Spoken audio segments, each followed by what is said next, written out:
Hello everyone, कैसे हैं हम सभी लोग। होप सारे लोग बढ़िया और शानदार होंगे। तो चलिए, हम लोग बात कर रहे थे about the revaluation of assets and reassessment of liabilities, जिसमें एक बेसिक वीडियो हमने सीखी कि एंट्री कैसे करना है और फॉर्मेट किस तरीके से रहेगा। फिर उसकी अगली वीडियो में हम लोगों ने बात करी थी अबाउट अ क्वेश्चन, बहुत बढ़िया क्वेश्चन था, उस पर डिस्कस किया था। आज हमारा क्वेश्चन अगेन इसी टॉपिक के ऊपर है, लेकिन चीजें थोड़ा सा मोल्ड होंगी, थोड़ा सा चीजें स्लाइड बिट चेंज रहेंगी। कैसे? देखो, जब हम हमारी एसेट्स की वैल्यू बढ़ती है या घटती है ना, तो अल्टीमेटली उसको रिकॉर्ड करने के लिए हमें एक नया अकाउंट खोलना पड़ता है जिसका नाम है रिवैल्यूएशन अकाउंट।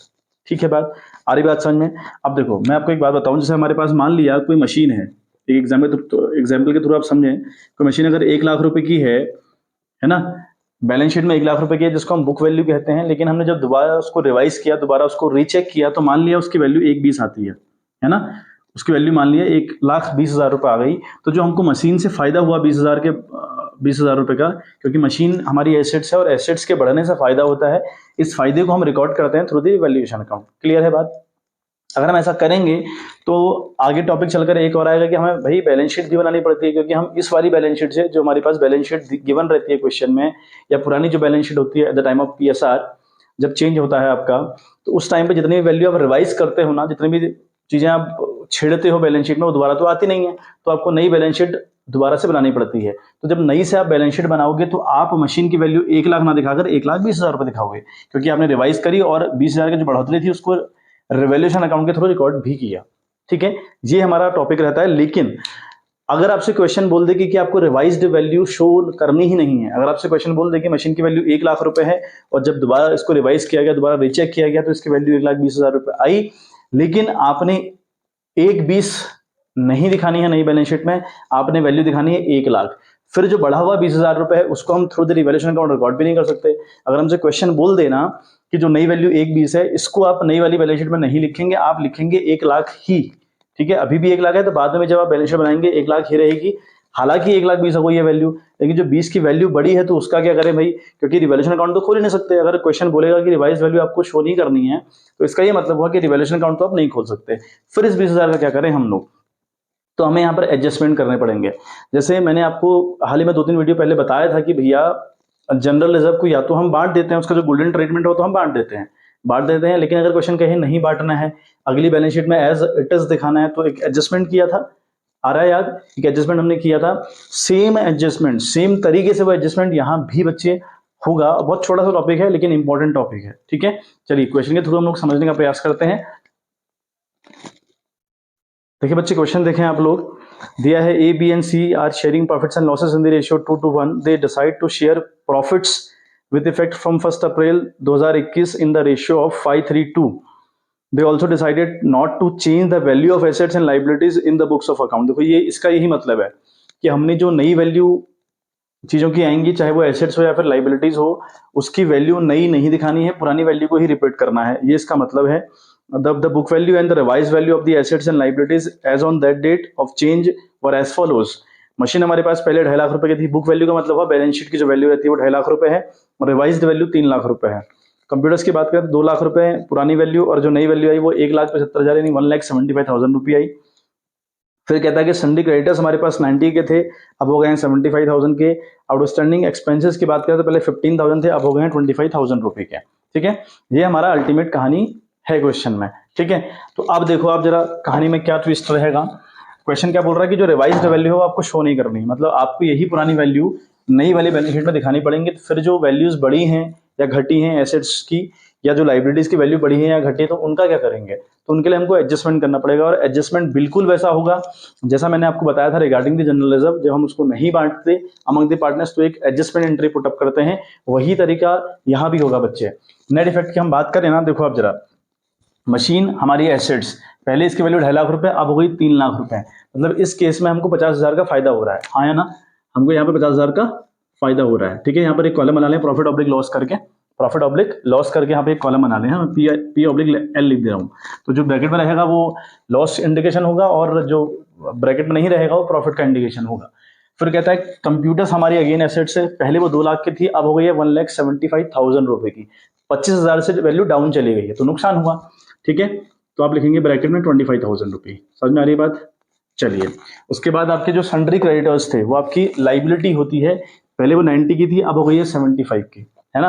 मतलब लाइबिलिटी कम हो गई है, और जब लाइबिलिटी कम होती है तो हमको फायदा होता है, ठीक है। तो कितने का फायदा हम लोग को हुआ, 80 और 15,000 का फायदा हुआ हम लोग को ना, हमको हुआ 15,000 का बच्चे फायदा, ठीक है। चलिए बात करें आउटस्टैंडिंग, अपने आप में वर्ड ही लाइबिलिटी वाला है, तो आउटस्टैंडिंग एक्सपेंसेस आपका लाइबिलिटी वाला वर्ड हुआ। तो पहले 15,000 के थे, अब हो गए हैं 20,000 रुपए के, मतलब बढ़ गए हैं। लाइबिलिटी अगर बढ़े तो नुकसान है, तो 5,000 का नुकसान आपको बच्चे ये हो गया, ठीक है। बात ये आपका अल्टीमेट, पहले 15 की थी, अब हो गई है 20 की, तो आपका अल्टीमेट जो नुकसान हुआ 5,000 का हुआ। तो ऐसे आप नेट इफेक्ट कैलकुलेट करेंगे। सबसे पहले आपको देखना पड़ेगा, आप मतलब ये वर्किंग नोट है एक्चुअली, आप बुक वैल्यू लिखेंगे, रिवाइज वैल्यू लिखेंगे, फिर P//लेस कर देंगे, ताकि पता चल पाए कि कहानी में क्या ट्विस्ट हुआ है, ठीक है बात, ठीक है बच्चे। तो सॉरी, आपका ये 25,000 रुपए है, ठीक है, रिवाइज वैल्यू 25 है, तो पहले 15 25 यानी 10 का नुकसान हुआ फिर, ठीक है, 10 का नुकसान हो गया, ठीक है। अब जरा अल्टीमेट आप नेट इफेक्ट देखें इसका, आप देखें इसका नेट इफेक्ट, ठीक है। आपको नेट इफेक्ट निकालना पड़ेगा कि अल्टीमेट क्या हो रहा है। नेट इफेक्ट में देखें आप, जो माइनस वाले फिगर है 25 का एक है, 35 का एक, सॉरी 10 का एक है तो 35 हो गया, और जो पॉजिटिव फिगर है 50 एक है, 15 एक है, मतलब 65,000 रुपए। तो 65,000 रुपए पॉजिटिव फिगर है, और 25 + 10 35 ये आपका ये वाला फिगर है, तो अल्टीमेट ये आएगा बच्चे 30,000 रुपए। तो 30,000 रुपए हमारा नेट इफेक्ट आया, ठीक है।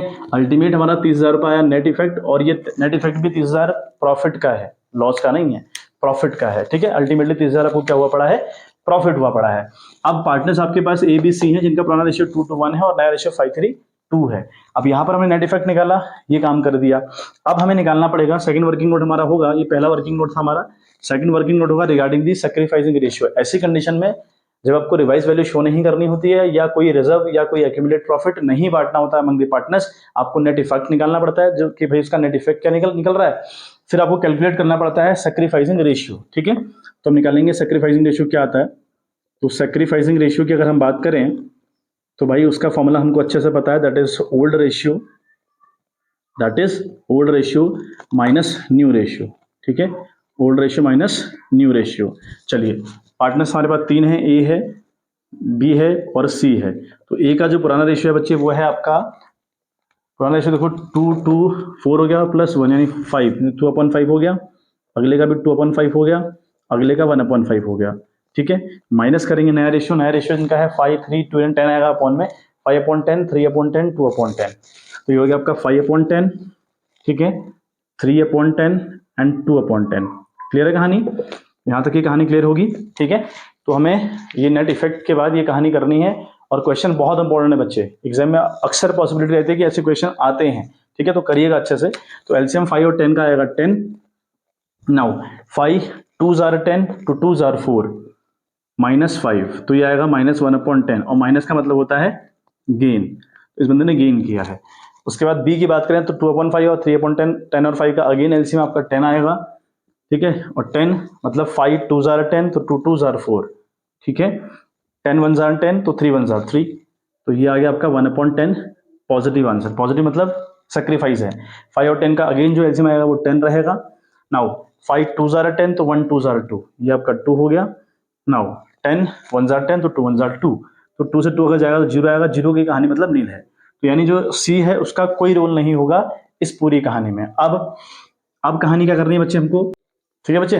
तो देखो अब जो ये 30,000 रुपये आया, ठीक है, इसका हम लोगों ने क्या करना है, हमने अभी जो 30,000 रुपये है, इस 30,000 में जिस बंदे ने सेक्रीफाइस किया है बी ने, इस बंदे को इस 30,000 में 1/10 का शेयर मिलेगा, और जो ए है बंदा जिसने गेन किया है, ये इस 30,000 में 1/10 का कंट्रीब्यूट करेगा। तो मैंने लिख दिया है बीज शेयर इन नेट इफेक्ट, मतलब नेट इफेक्ट में इसका क्या शेयर रहेगा बी का, 30,000 इंटू 1/10 करेंगे तो आएगा 3,000 रुपये, यानी बी को 3,000 मिलेंगे, और ए का रहेगा कॉन्ट्रीब्यूशन, यानी 30,000 में ये बंदा 1/10 देगा, मतलब 3,000 रुपये।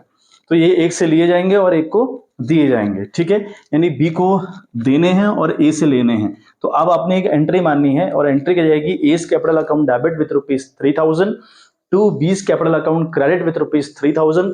नरेशन आप लिखेंगे बीइंग एडजस्टमेंट एंट्री पास्ड, ठीक है बात। अब ये जो यहाँ आपने एडजस्टमेंट किया ना, ये कुछ कंडीशन में हमको करना पड़ता है। एक तो ये वाला केस है जब आपको रिवाइज्ड वैल्यू शो नहीं करनी होती, नई वैल्यू नई बैलेंस शीट में नहीं दिखानी होती, तो वहाँ पे भाई इस तरीके से एडजस्टमेंट करना होता है। दूसरा ये केस चलेगा व्हेन कोई भी रिजर्व, कोई भी एक्यूमुलेट प्रॉफिट, कोई भी accumulate loss among the partners नहीं बांटनी होती, तो हमको एडजस्टमेंट करना पड़ता है। वही एडजस्टमेंट ये भी है, कहानी बिल्कुल सिमिलर है, कोई परेशानी दिक्कत वाली बात नहीं है, कंफ्यूजन नहीं होना चाहिए। ठीक है, हल्का सा टॉपिक था, मैंने सोचा कि उठा लूं इस टॉपिक को क्योंकि क्वेश्चन इससे रहते हैं। ठीक है, तो एक बार स्क्रीनशॉट आप ले लीजिएगा, फिर हम आज का जो सेशन है वो समाप्त करें। ठीक है बच्चे, तो चलिए, तो आपने एंट्री मारनी है, बी का कैपिटल अकाउंट क्रेडिट करना है, ए का डेबिट करना है 3-3 हजार रुपए से। ठीक है, तो ये रखिएगा, एंट्री आप कर लीजिएगा। और ये वर्किंग नोट था, और ये एडजस्टमेंट जितने भी होंगे जिसके भी रिगार्डिंग होंगे इस तरीके से होंगे, रिवाइज वैल्यू हो या फिर बात हो किसी रिजर्व या किसी एक्यूमुलेट प्रॉफिट या लॉस की। ठीक है, तो चलिए मिलते हैं आपसे in the next video. Bye bye, have a good day.